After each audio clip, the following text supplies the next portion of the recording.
मी एक कृषी तज्ञ म्हणून या नाटिकेमध्ये सहभागी आहे. नमस्कार, माझं नाव गजेंद्र समर्थ. मी कृषी सहाय्यक म्हणून या नाटकात सहभागी आहे. नमस्कार, माझं नाव बालाजी श्रीडोळे. मी एक सामान्य गावकरी आणि दवंडी देणारा म्हणून याच्यामध्ये आहे. नमस्कार, माझं नाव कुलदीप पाटील. मी या नाटकामध्ये ग्रामस्थाचा रोल करतो. नमस्कार, माझं नाव काजल कांबळे आहे. मी यामध्ये सरपंचाची भूमिका निभावत आहे या नाटकात. नमस्कार, माझं नाव दीपाली कुंभे आहे. या नाट्यात मी कृषी शक्तीच्या नमस्कार, माझं नाव तेजल पालशेकर. ह्या पथनाट्यामध्ये मी अंगणवाडी सेविका म्हणून भूमिकेचं रोल करते. नमस्कार, मी सचिन घ्या. मी पोलीस पाटील गावकरी आणि रामू म्हणून रोल निभावतो. काय विषय ग्रामसभेचा ते तुझं विषय माणूस का जास्त माझ्यासाठी मॅडम. अहो मॅडम, आमच्या संडासचे पैसे कधी टाकणार तुम्ही? आणि आमचं नळाचं काय, बाहेर ते एवढी घाण आहे. आपण ग्रामसभेची मीटिंग बैठक त्यासाठी बसवलेली आहे. आता तुमच्या त्या संडासचे पैसे मागल्या याच्यात आपण ठराव पाठवला की आणखी पैसे नाही आले. येईल. काही काही टेक्निकल प्रॉब्लेम असू शकतात.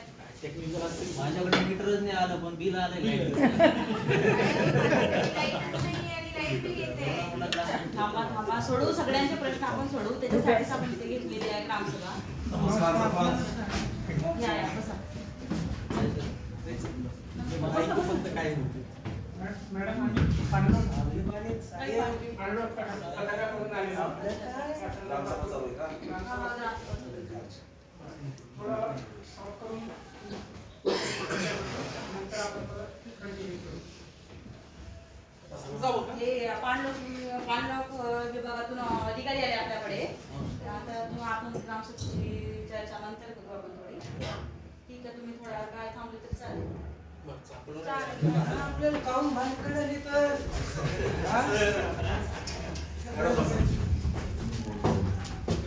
मॅडम, हे आपल्या पांडव समितीचे कृषी तज्ञ आहे. तर पांडव संदर्भात आपल्याला आपल्या गावाचा PRA करायचा आहे. त्या संदर्भात आपल्याला संपूर्ण गाव एकाच जागी जमा करायचा आहे. त्याकरिता आपण पहिले गावात दौंडी घेऊ आणि गावाचं एक मध्यस्थान ठरवू, तिथे गावाचा PRA घेऊ. मॅडम, पहिले तर तुम्हाला सांगतो PRA म्हणजे काय करायचं. ग्रामीण लोकांचा सहभाग घेऊन आपल्या ज्या पार्टिसिपेटरी रुरल अप्रायझल म्हणजे प्रक्रिया आहे, त्यामध्ये ग्रामीण लोकांचा सहभाग घेऊनच आपण ग्रामीण लोकांच्या समस्या एकत्रित करून त्याच्यावर काय उपाययोजना करतील याच्या संबंधी आपल्याला माहिती ग्रामस्थांना द्यायची. हे जे काम करायचे आपल्याला ते सर्व ग्रामस्थांना घेऊन करायचं. त्याच्यासाठी आपण सुरुवातीला काय करूया, ग्रामस्थांना एका ठिकाणी एकत्र बोलूया. आज जशी तुम्ही ग्रामसभा घेतली तसं उद्या आपण एका गावाचं एक मुख्य ठिकाण ठरवा. त्या ठिकाणी सर्वांना आपण बोलून घेऊ. त्या ठिकाणी आपल्याला सर्वांना त्याची माहिती सांगा.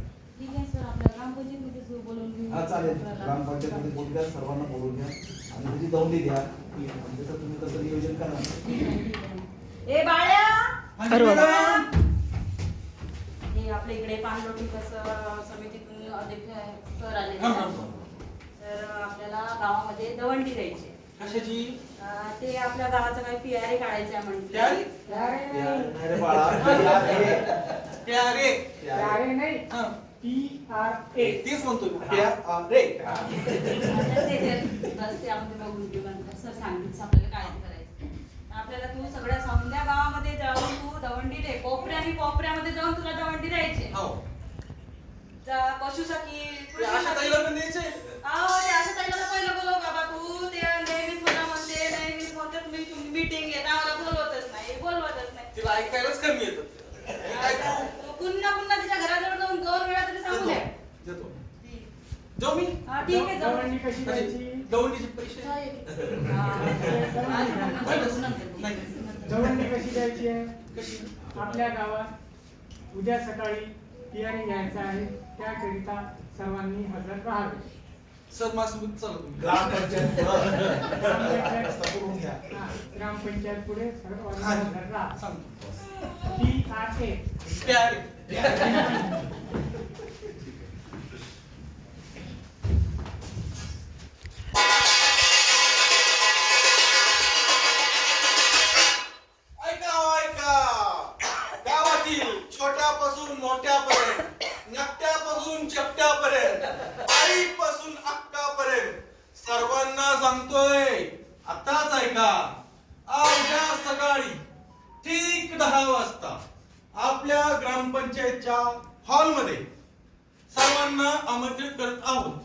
विषय आहे गाव मूल्यांकन सर PI गाव कृती आराखडा. गाव कृती आराखडा. तर सर्वांनी सकाळी 10 वाजता हजर राहायचंय हो. बसून घ्या.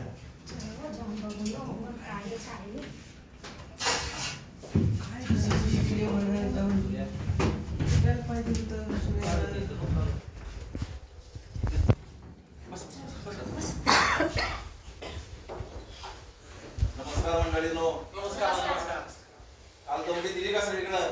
अहो दिली की व्यवस्थित दिली का? अशा तयार आले का? सगळे आले आहेत सगळ्या.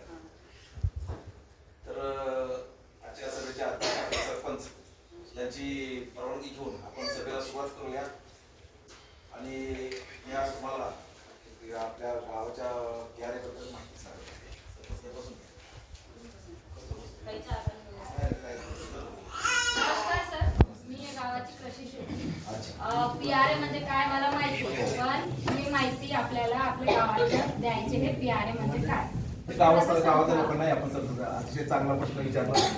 PRA म्हणजे आपल्याला काय करायचं, गावकऱ्यांचा सहभाग घेऊन गावातले जे संसाधन सध्या आपल्याकडे काय आहे त्याचं मूल्यमापन करायचं आहे, नियोजन करायचं आहे.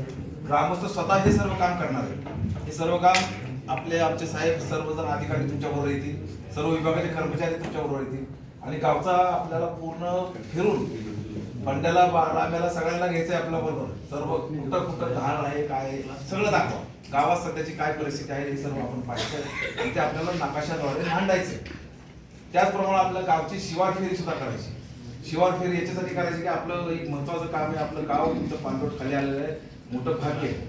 पाणलोट खाली आल्यानंतर आपल्याला गावात काय काय योजना राबवायच्या हे बघण्यासाठी आपल्याला सर्व गावकऱ्यांनी एकत्रित येऊन शिवार फेरी मारायची. शिवार फेरी करून आल्यावर सुद्धा आपल्याला साहेब सांगतील त्या पद्धतीनं तुमच्या गावकऱ्यांच्या मदतीनं विविध प्रकारचे आपल्याला नकाशे तयार करायचे. आणि हे सर्व कशासाठी करायचं आहे ते हे सगळं आपण नंतर चर्चा करून तुला सांगतो. याचं काय करायचं तर याच्यात महत्वाचा आहे तो गावकऱ्यांचा सहभाग खूप महत्वाचा आहे. गावकऱ्यांचा सहभाग घेऊन संसाधनाचं मूल्यमापन आपल्याला करायचं. त्याचं थांबा थोड्या. मी या गावकऱ्यांना आमच्या भाषेत सांगते काय कसं PRA यांना तेवढं की समजत. लोकसहभागातून कसं करायचं ते सांगते मी त्यांना. सूर्या तुला माहितीये का मागच्या वेळेला आपल्या इकडे आमच्या दादाचं लग्न झालंय 2 महिन्याखाली.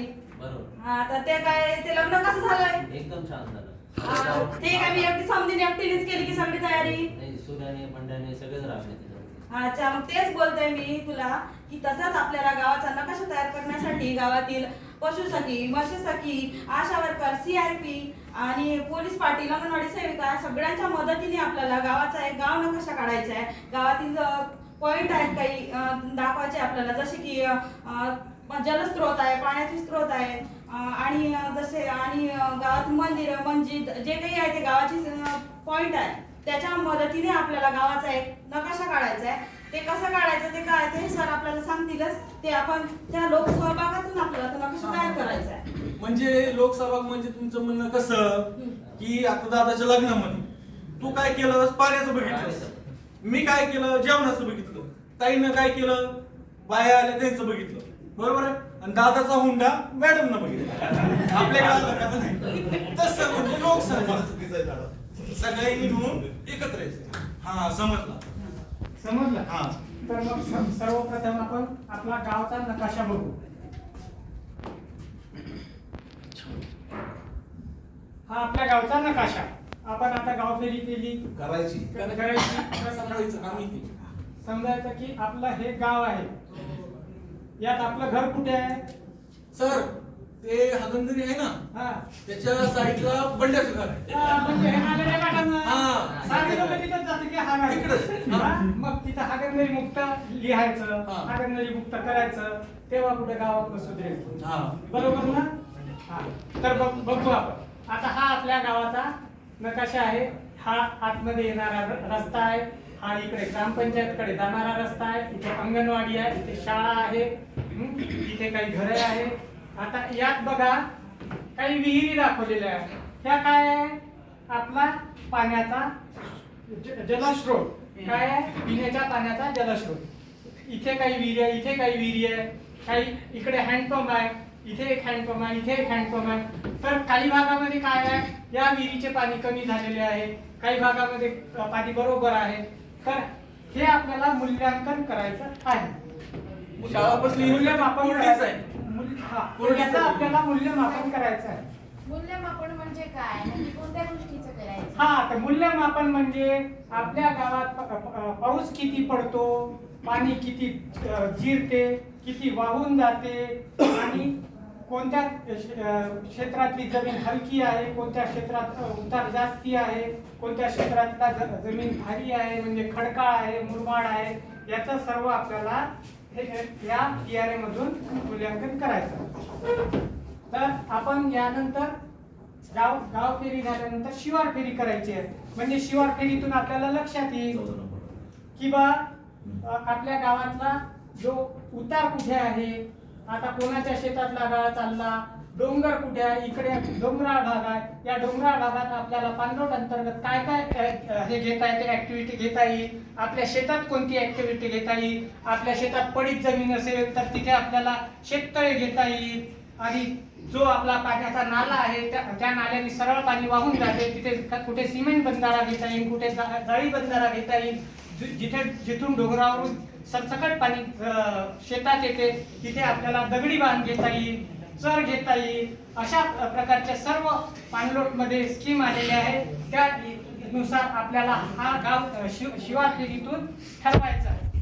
तर हे सर्व आपल्याला लोकसहभागातून करायचं आहे. त्यानुसार आपण वेगवेगळ्या दिशेने जाऊन सर्वांनी माहिती गोळा करून आपल्याला हा नकाशा तयार करून याचा आता साहेबांनी सांगितल्याप्रमाणे हे तर आपल्याला करायचंच आहे, परंतु यामध्ये करताना तुम्ही आता म्हणसाल नकाशा म्हणजे काय, कसा करायचा, काय करायचं, सामान कुठून आणायचं, काही नाही. गावातलाच खडू घ्यायचा आहे, कोळसा घ्यायचा आहे, काय मला एक कळ ना की PRA बोलायले तुम्ही, आमच्या गावात दवंडी दिली तुम्ही, पण PRA मध्ये एक शिवार दाखवले तुम्ही, तिथे गाव दाखवले, नकाशा दाखवलाय, नेमकं काय आहे लक्षातच येईना मला. अतिशय उत्तम प्रश्न विचारला, चांगला प्रश्न विचारला. PRA मध्ये सांगितल्याप्रमाणे तुम्हाला गावकऱ्यांना घेऊन गावातल्या समस्या काय आहेत, गावात सध्या उपलब्ध साधनं कुठली आहेत, आणि आपल्याला त्याच्यामधून काय विकास करता येईल. गावचं पिण्याचं सध्या तुमच्या टँकर लागतंय, तुमच्या एवढा मोठा डोंगर आहे, डोंगराचं पाणी सगळं वाहून चाललंय, ह्याच्यात काहीतरी उपाययोजना करण्यासाठी आपल्याला गाव पाहिजे, शिवार फिरायचे. आता डोंगरात जर पाणी वाहत वेगळं चाललं असेल तर कुठल्या ठिकाणी आपलं कुठलं स्ट्रक्चर बांधता येईल की जेणेकरून पाणी अडवता येईल, ते वाढलेलं पाणी आपल्या भूमी त्याचा हे होईल आणि आपल्या उन्हाळ्यात पाणी टंचाई जाणवणार नाही. अशा पद्धतीने हे सगळं करायचंय. त्याला PRA म्हणतात. PRA म्हणजे काय, जास्त काही मोठं काम नाही, ते आपल्या साध्या कोळसा घेऊन सुद्धा किंवा खडू घेऊन सुद्धा आपल्याला नकाशा काढायचा आहे, आणि तो नकाशा काय करू आपण ग्रामपंचायतच्या पुढेच काढायचा की सर्व गावांना त्याच्यात कळेल. आणि ह्याचा एक मुद्दा असा आहे, सर्व ग्रामस्थांनी शेतकऱ्यांनी यात सहभागी एवढ्यासाठी व्हायचंय. उद्या एक शेतकरी म्हणलं पाहिजे मी कोपऱ्यात माझं शेत आहे, मला काही फायदा झाला नाही, सर्वांनी एकत्र आणतात. त्या पद्धतीने आपल्याला एकत्र बसून हा नमुना प्रस्ताव तयार करायचा की जो आपल्याला शासनाला पाठवायचा. कुठं पाठवायचा आहे? सरकारकडे पाठवायचा. सरकारकडं सरकारकडं नका काय बाबा, अहो सरकारी काम कसं असतं माहितीये का साहेब, 6 महिने सरकारी काम आणि 6 महिने थांब, एवढा बसतो कोणाला वेळ आहे? सरपंच सांगा, सरकारी काम जरी असलं 6 महिन्याला थांबायची गरज नाही, शासनाचा नियम आहे. हा जो प्रकल्प आहे तो आपल्याला 4 वर्षात संपवायचा आहे, जेणेकरून लवकर चालू करून लवकर काम करून लवकर त्याचे उपलब्ध साधनांचा वापर करून त्याचा वापर आपल्याला करायचा आहे. त्यामुळे शासनाकडे आपल्याला जावं पैसा तर शासन देणार आहे, कोण देणार आहे? शासन. तिकडे जर जावंच लागणार आहे. अशा पद्धतीने आपल्याला ते काम करायचं आहे. तर त्यात मुद्दे म्हणजे विविध नकाशे आपल्याला कुठले कुठले करायचे ते मी थोडक्यात सांगतो. पहिला नकाशा जो आहे तो जमिनीच्या वापराचा नकाशा. कोणती जमीन शेतीसाठी आहे, वस्तीसाठी आहे, गायरान कुठे आहे, कुठं आपल्याला औद्योगिक उपयोग करता येईल, कुठं जंगल आहेत, तिथं वन शेती, तिथं आपल्याला काय हात लावता येईल, ह्याचा वापर आपल्याला करायचा आहे. हे कधी कळेल आम्हाला? आपण नकाशा ज्यावेळेस दाखवू त्यावेळेस आपल्याला कळणार आहे जमिनीचा सद्यस्थितीला वापर कुठला आहे, भविष्यात त्याच्याकडे काय सुधारणा करता येईल, कोणत्या भागात मृदुसंधारण आणि वृक्षारोपण करणं आवश्यक आहे. आता नुसतं वड्यातलं पाणी वाहत चाललंय, त्याच्यावर माती वाहून चालली, अशा ठिकाणी हे समजलं पाहिजे. हे आपल्याला कुठं माहिती आहे? तुम्ही सगळे एकत्र आला तर हे आपल्याला करता येईल. हा एक नकाशा आला. नंतर दुसरा नकाशा आहे तो भौगोलिक नकाशा. गावातली टोपोग्राफी, उंच आणि सखल भाग कुठं आहे, उतार कुठे आहे, नद्या कुठे आहेत, टेकड्या कुठे आहेत, पाणी कुठं राहते, गाळ कुठं साचून राहते, याच्यासाठी हा नकाशा खूप महत्वाचा आहे. हे कशासाठी उपयोगी पडणार आहे आपल्याला उद्या सिंचन आणि जलसंधारणासाठी, यासाठी हा आपल्याला एक नकाशा काढायचा आहे. आणि एक मला विचारायचं भौगोलिक मध्ये जायचं तर माझ्या घरासमोर ते पाणी साठलंय हा. त्याला काय करावं? त्याचं आता काय करायचं, त्याच्यासाठी सुद्धा शासनाने आपण आता गावात जे फिरलो, गावचा जो नकाशा काढणार आहे त्यावेळेस आपल्याला पूर्ण गावाचा सुद्धा स्ट्रक्चर असं बदलायचं की त्याला बाकीचे ग्रामपंचायतचा पैसा, सरकारचा पैसा, पाणलोटचा पैसा भरून भूमिगत गटार योजना पण नवीन योजना आहे. भूमिगत गटार योजना घेऊन त्याचं पाणी आपल्याला शेतीला सुद्धा वापरता येतं. हे सगळे एक पाणी एकत्र करून ते सुद्धा शेतीला आपल्याला वापरता येणार आहे. त्यासाठी तो नकाशा आहे. आता हे मी सांगितलं भौगोलिक नकाशा. नंतर पाणी स्तोत्राचा नकाशा आहे. पाणी स्तोत्राचा नकाशा म्हणजे काय? त्याचा काय उपयोग आहे? हा, तर गावात सध्या असलेल्या विहिरी, नद्या, तलाव, बंधारे, नाले, झरे, भूजल स्रोत याची माहिती घ्यायची आणि ह्याच्यात आपल्याला काय करता येईल, पाण्याच्या उपलब्धतेचा अभ्यास करून जलसंधारण आणि पुनर्भरण. उन्हाळ्यात जे आपल्याला टँकर लागते त्याचा पर्याय काय करायचा लागेल, तर आपल्याला सगळी बोर, विहिरी ह्याचं पहिलं जलपुनर्भरण करावं लागेल. जलपुनर्भरण म्हणजे काय? पावसाचं जे पाणी पडतंय, वाहून जातंय, ते पाणी आपल्याला कसं तिथं अडवता येईल, ते पाणी कसं जिरवता येईल, जेणेकरून आपल्याला बोरला पाणी सुद्धा उद्या भविष्यात लागेल. यासाठी हा पाणी स्रोत नकाशा आपल्याला करावा लागतो. दुसरा आहे ते पाणी पीक नमुना नकाशा.